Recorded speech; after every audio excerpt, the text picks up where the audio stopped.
Abadlali bebanyana abamqoka ngeke babe ingxenye yalomdlalo neAustralia. Umgadlo ohamba phambili waleli qembu Thembi Kgatlane namanje usalimele, kanti abanye ngeke babe khona kulomdlalo okapteni bobabili uRefile Jane kanye noNozito ohamba phambili uAndile Dlamini. Abadlali njengamanje bavuma ukuthi kunzima ukuvala izikhala zalabadlali, nakuba lokho kuzobanika ithuba lokuzibonakalisa kwabanye abadlali abasakhula. I think it's a little bit challenging because they left big shoes to fill, but it's a good opportunity for us and the younger players.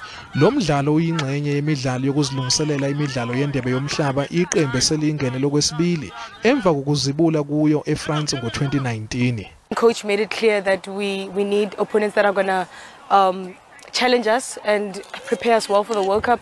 Ungabi khona konozinto abajwayele kuba sezintini uAndile Dlamini kanye noKellen Stewart kuvulele ithuba uRigel Ngobeni. Being one of the less experienced and also being able to be getting the opportunity now, I think it's very exciting. I'm very happy as well.